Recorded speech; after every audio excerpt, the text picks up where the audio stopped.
Halo Jabra Tim. Ada sesuatu yang lagi rame nih. Lu harus kasih dia kesempatan lagi. Di atas kertas lo semuanya harusnya menang. Ada bahasan yang paling ditunggu-tunggu.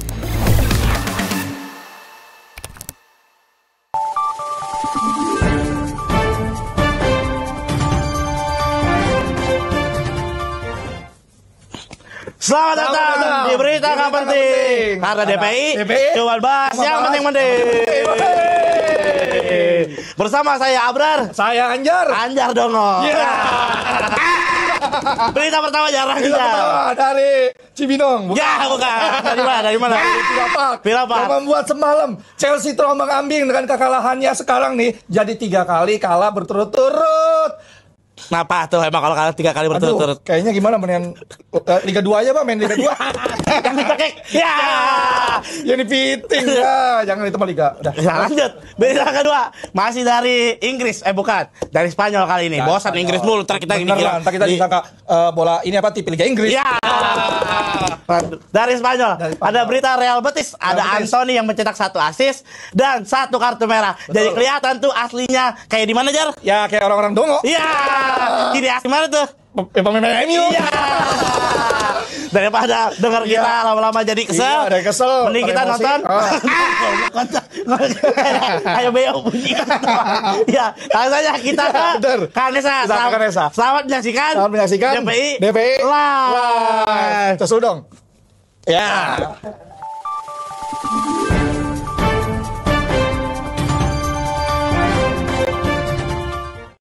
Terima kasih Bung Anjar dan Bung Abrar. Tadi hari ini malam ini DPI dibuka sama 2 news anchor yang kalau kerja di TV pasti nggak mungkin. Kocak terus pokoknya. Oke, malam ini kita ada dua berita kocak ya. Salah satunya Chelsea yang kalah dan Anthony yang 1 assist 1 kartu merah. Nah kalau sama pundit-pundit kita akan bahas yang penting-penting aja ya. Jangan lupa nyawer Jebret Time karena hari ini kita live. Dan hari ini bersama Coach Justin dan juga Mas Sabto Haryo, kita buka dari Liverpool yang main gitu solid di Etihad Stadium. Ini rasanya rasa big match tapi tidak terlihat seperti pertandingan antara 2 tim yang sama kuat. Lebih kepada apa ya, udah memang kelihatan Liverpool sedikit berat sebelah. Walaupun City sebenarnya nggak main jelek ya, tapi nggak ada killer instingnya ya. Dan ini gue ngeliat kemarin kayak ini udah menjadi selesai lah milik Liverpool. Arsenal juga di weekend ini juga kayak jaga lagi. Berarti memang kita bukan hanya melihat dari Liverpool secara bukan secara hasilnya aja Mas, tapi juga dari permainan. Dia juga kemarin begitu solid, terutama dari defense-nya. Mereka membangun dari belakang gitu, bukan hanya kelihatan dari Salah, hanya dari depan-depan yang tajam, tapi juga belakangnya tuh benar solid Mas, membangun dari belakang. Ya walaupun Pep berapa kali kalah sama Liverpool juga ya. Tapi ini kekalahan pertama dari Liverpool di Etihad. Artinya City sekarang emang bukan City yang kita kenal ya bahkan sampai tahun lalu pun kita masih kenal City sebagai tim yang menakutkan gitu untuk apalagi didatengin ke sana gitu. Tapi ternyata Liverpool bisa ngakalin semuanya.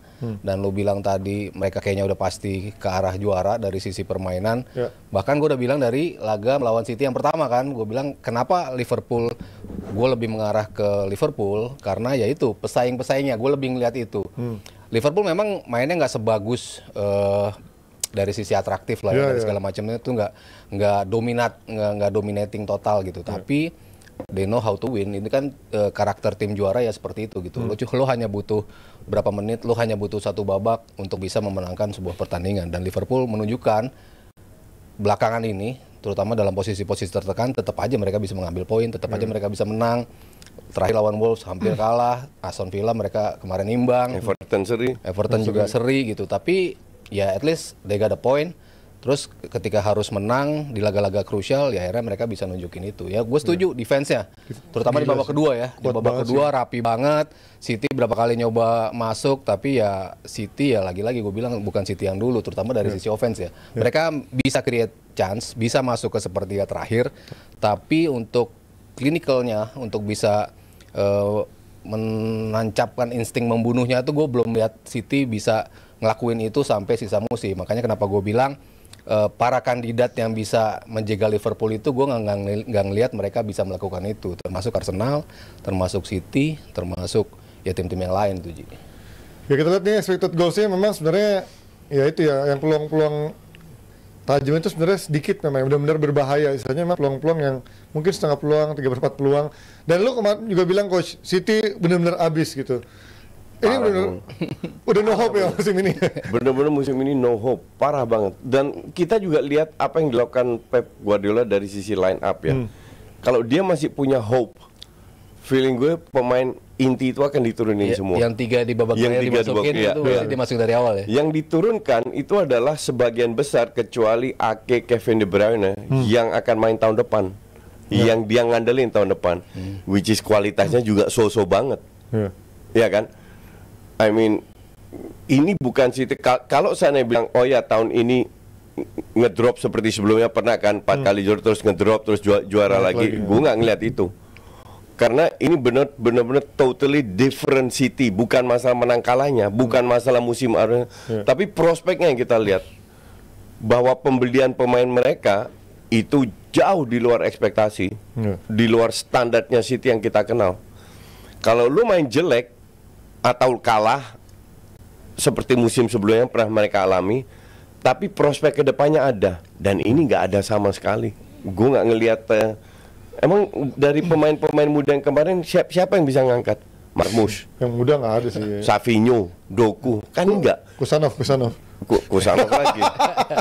Gue Doku gocak-gocak TA itu dikantongin, tapi habis itu juga zero. Iya kan, habis itu zero. Di Konate sama Van Dijk. Iya.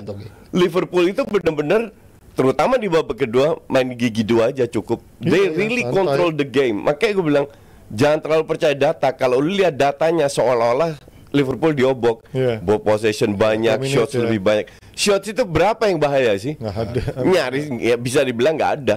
Iya kan? Jadi ya gue setuju Liverpool. Ini kan momentum. Pada saat lu bisa jadi juara atau mendekati, pressure-nya besar kan? Lu main di kandang, Liverpool belum main, Arsenal main. Kalau lu menang kemarin lawan West Ham, lu mendekati dengan 5 point. Iya kan? Liverpoolnya ada tekanan. Iya. Tekanan di Arsenal kan? Tekanan di Arsenal. Kalau seandainya Arsenal menang, baru tekanan di Liverpool kan untuk menang. They failed. They failed, totally failed, dan sangat layak tidak menang. Oke? Akhirnya Liverpool lihat ya Arsenal kalau dibuat tekanan gitu-gitu aja. Dan seperti yang gue di bulan November, Desember udah bilang Liverpool juara ini. Murni karena ya mental. I really know Arsenal kayak apa, dan gue udah bertahun-tahun bilang gue nggak percaya bisa meraih sesuatu di bawah Arteta.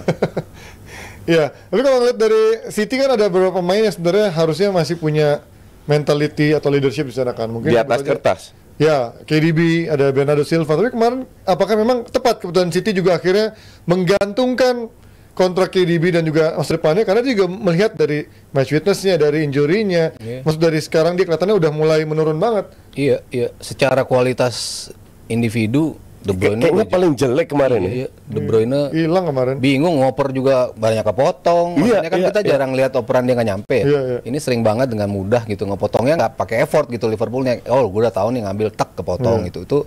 Itu kan bukan KDB banget gitu, tapi di musim ini belakangan udah kelihatan ya KDB udah tinggal seperti itu gitu.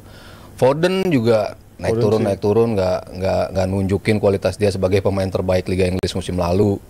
Lalu siapa lagi? Doku ya cuman gocek-gocek doang gitu. Savinho pun seperti itu gitu. Marmus ya mungkin yang paling ada tekanan membahayakan Marmus doang lah kemarin di sepanjang pertandingan ya, dibandingkan pemain City yang lain gitu. Maksudnya end produknya itu masih ada gitu. Dia masuk nembak, satu kan offside, dan satu lagi juga hampir yang disamber sama Rico Lewis ya kalau nggak salah terakhir itu kan juga pergerakan dari Marmus. Ya adalah sparks dari dia gitu. Cuman yang lain, tapi sparksnya is not good enough.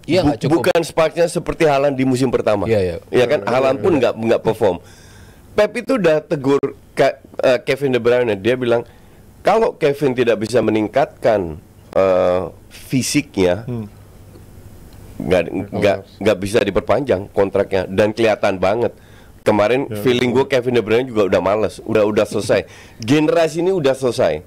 Yang jadi masalah kan selama bertahun-tahun pemain keluar si siapa lah, Aguero, Eric Garcia, Torres, Alvarez selalu bisa diganti.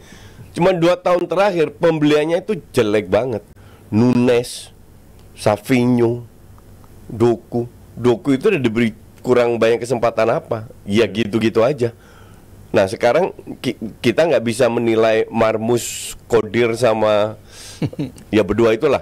Kan race nanti akan datang. Belum Rico Lewis. Rico Lewis itu kurang peluang apa untuk diberi kesempatan.